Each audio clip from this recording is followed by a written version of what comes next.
अस्सलामु अलैकुम वरहमतुल्लाहि वबरकातुहू। आप देख रहे हैं यूट्यूब चैनल इकरा स्पीक्स नाउ। वज़ू नमाज के लिए शर्त है और नमाज इस्लाम की सबसे अहम तरीन इबादत है।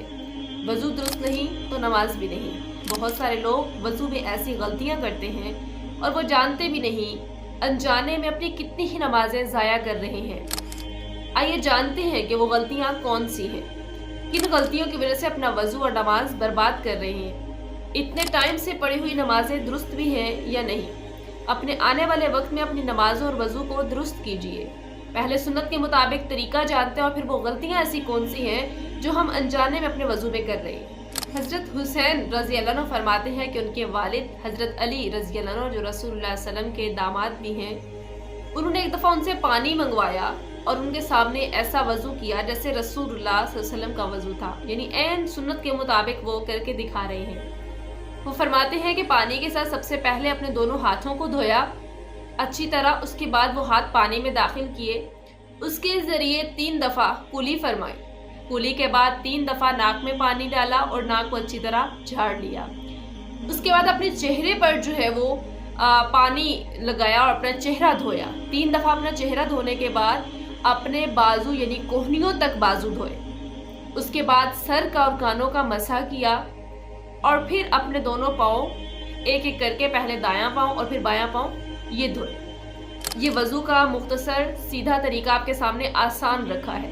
अब इसमें गलती कहाँ पर है और तब्दीली कहाँ पर है? इसमें जो है आपने देखी हदीस मुबारका में कि हमने पहले हाथ धोने, कुली करने, नाक में पानी डालने, चेहरा धोने, कोहनियाँ धोने, सर का मसा और कान का मसा और पाँव का धोना, ये जिक्र किया, या ये हमने पढ़ा हदीस मुबारका में। इसमें गर्दन के मसा की कोई बात हमने नहीं देखी या गर्दन के मसा का कोई तरीका नहीं आया। किसी भी हदीस में आप तमाम अहादीस में जो किताबुल वज़ू है, किताबुत तहारत है, उसको ओपन करें, उसमें आपको वज़ू का मुकम्मल तरीका मिलेगा, लेकिन गर्दन का मसा ये कहीं पर जिक्र नहीं। किसी सही हदीस में तो क्या, किसी ज़ईफ़ रिवायत में भी इसका कोई जिक्र नहीं मिलता। पता नहीं लोगों ने गर्दन का मसा कहाँ से इजाद कर लिया। गर्दन का मसा सबसे पहली गलती जो कि आपको इस हदीस में, जो कि रसूल सल्लल्लाहु अलैहि वसल्लम जैसा बिल्कुल वज़ू दिखा रहे हैं, हज़रत अली रज़ी अल्लाह अन्हु, उन्होंने नहीं किया। और बहुत सारी रवायात वज़ू के मुतालिक आपके सामने एक तो सिर्फ तरीका के लिए रखी है, कहीं पर भी किसी भी हदीस मुबारका में गर्दन के मसे का जिक्र नहीं मिलेगा। तो जो लोग गर्दन का मसा करते हैं उनको चाहिए कि अहादीस को तलाश करें, अहादीस में देखें कि क्या वो दुरुस्त कर रहे हैं, क्या उनका वज़ू सुन्नत की ऐन मुताबिक है, क्या अल्लाह के रसूल सल्लल्लाहु अलैहि वसल्लम ने किया या आपके सहाबा कराम ने किया। अगर उन्होंने नहीं किया तो मैं क्यों करूं, या मुझे किसने बता दिया, या अगर ये वज़ू का हिस्सा है तो अहादीस में क्यों नहीं, रसूलुल्लाह और सहाबा कराम रिज़वानुल्लाह अलैहिम अजमईन के अमल में क्यों नहीं। और अगर ये वज़ू में मैं खुद से ऐड करूं तो फिर क्या दीन में इजाफा तो बिदअत है।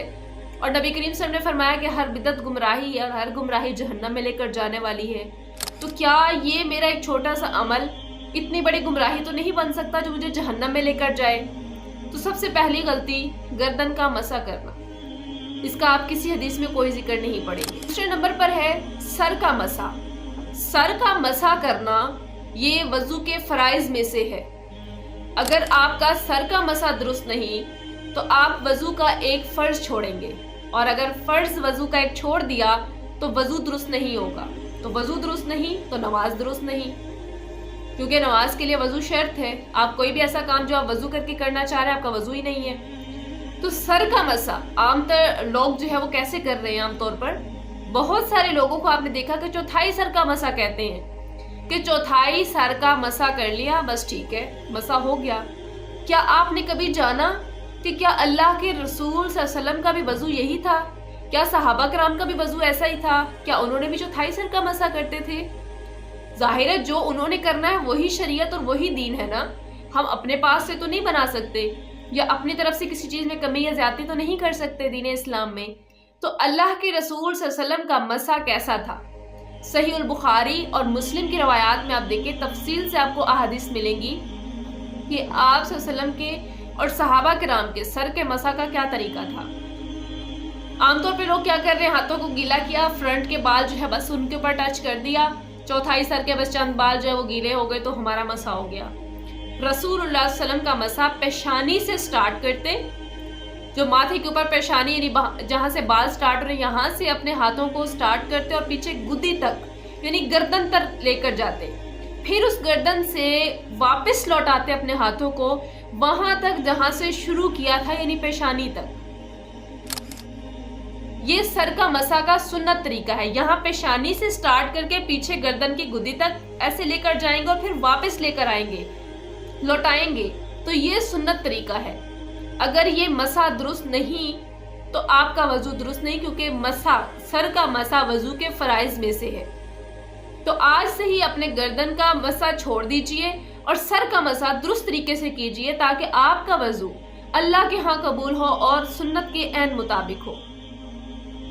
गर्दन का मसा। अच्छा, दूसरा इसमें यह है कि एक तो नंगे सर का मसा है और दूसरा अगर सर के ऊपर जैसे मर्द जो है वो पगड़ी का जिक्र मिलता है हदीस मुबारका में, या औरतें जो है बहुत ज़्यादा कस के हिजाब किया होता है, पिन अप किया है, सेट किया है, अब जो है वो खोल भी नहीं सकती, किसी ऐसी जगह वजू कर रही हैं, तो उनके लिए क्या हुक्म है? तो उनके लिए रसूल सल्लल्लाहु अलैहि वसल्लम की हदीस मुबारका है कि नबी करीम सल्लल्लाहु अलैहि वसल्लम को देखा गया कि आपने पगड़ी के ऊपर से मसा किया, यानी पेशानी से स्टार्ट किया और पगड़ी के ऊपर से ले जाकर पीछे गर्दन की गोदी तक ले गए। इसी तरह यहाँ से औरतें जिस तरह हिजाब जो है लिया है, अगर खोलना मुमकिन है तो फिर तो खोलना चाहिए, लेकिन अगर जो है आपने सेट किया है किसी ऐसी जगह पर है जहाँ आप मसा करना चाहती हैं, लेकिन अगर आप खोले तो बहुत मुश्किल हो जाएगा, तो फिर उसके ऊपर से आप जो है वो मसा कर सकती हैं। वजू में तीसरी ऐसी गलती जो बहुत से लोग करते हैं जिसकी वजह से उनका वजू नहीं होगा, तीसरी ये गलती है कि जिस्म की जिन आज़ा पर वजू का पानी लगाना है, जैसे कोनियाँ हैं, पाँव धोने हैं, चेहरा धोना है या सर का मसा है, अगर उसमें कोई जगह खुश्क रह जाए, यानी आपने चेहरा धोया, कोई जगह खुश्क रह गई, थोड़ी के नीचे तक सही नहीं धोया, ऊपर माथे तक सही नहीं धोया, कानों की तरफ सही नहीं किया, इसी तरह पाँव धोते हुए एड़ियाँ खुश्क रह गई या उंगलियां जो है पाँव की उसके अंदर पानी नहीं पहुंचा, हाथ आपने धोए, इनके अंदर जो जैसे रिंग्स वगैरह पहनी है उसको नहीं हिलाया आपने, या कोहनियाँ जो है वो ऊपर तक सही नहीं धोई और कोहनियाँ खुश्क रह गई, तो इनके लिए रसूलुल्लाह सल्लल्लाहु अलैहि वसल्लम की हदीस मुबारका में बहुत सख्त वईद है। चंद लोगों को आप सल्लम ने देखा कि वजू किया जल्दी जल्दी में तो उनकी एड़ियाँ जो है वो खुश्क रह गई, तो नबी करीम सल्लम ने पुकारा, फरमाया कि खुश्क एड़ियों वालों के लिए आग का अजाब है, आग की हलाकत है। अस्तगफिरुल्लाह अज़ीम कि आग का अजाब की वईद सुना दी जगह के वजू में खुश्क रहने पर। तो वजू में बार बार गौर करें अपने ऊपर, कहीं मेरा जिस्म खुश्क तो नहीं रह गया, कहीं मेरे पाँव की एड़ियाँ या मेरी कोहनियाँ या चेहरे का हिस्सा जो है वो खुश्क तो नहीं है। आमतौर पर औरतों ने रिंग्स वगैरह पहनी है या ईयर रिंग्स पहने या नोज पिन है, उसको एक दफ़ा हिला लिया करें ताकि आपके जिस्म का कोई हिस्सा खुश्क ना रहे। इसी तरह गुस्ल में भी जो है वो जिस्म का कोई हिस्सा भी अगर खुश्क रह जाता है तो आपका गुस्ल भी नहीं होगा। तो तीसरी ये बड़ी गलती है जो आपके वजू और नमाज को ख़राब कर सकती है। तो इन गलतियों को छोड़कर सुन्नत के मुताबिक आज से ही वजू स्टार्ट करें ताकि हमारी नमाज और हमारा वजू सुन्नत के अहन मुताबिक हो और अल्लाह के यहाँ कबूल हो। ये इबादत ऐसी हैं जिनके लिए हम बहुत मेहनत करते हैं। सर्दी में हम गर्म बिस्तर छोड़कर ठंडे पानी से वजू करते हैं, या ठंडे पानी से अगर हम गुस्ल कर रहे हैं और ये वजू और गुस्ल ही हमारा दुरुस्त नहीं, तो वो हमारी इतनी की गई मेहनत भी उसका क्या फ़ायदा होगा। हम अल्लाह के लिए कर रहे हैं तो हमें जानना चाहिए कि अल्लाह और अल्लाह के रसूल सल्लम के जो अहकामात हैं, जो तरीका है वो क्या है। थोड़ी सी हम ये भी मेहनत कर लें तो हमारे बहुत सारे आमाल बर्बाद होने से बच सकते हैं। जो हम छूटी फूटी मेहनतें कर रहे हैं अल्लाह के लिए, यही हमारे लिए बहुत बड़ी नेकी का सबब बन सकती है। तो उम्मीद है कि आपको वज़ू के मुताल्लिक कोई भी ऐसा शुबा नहीं रह गया होगा। मज़ीद अगर आपको कुछ पूछना है तो आप कमेंट में पूछ सकती हैं, और दूसरों तक इस वीडियो को शेयर करें ताकि बहुत सारे लोगों का वज़ू का तरीका दुरुस्त नहीं होता या उसमें ऐसी गलतियाँ होती हैं तो सबका दुरुस्त हो सके।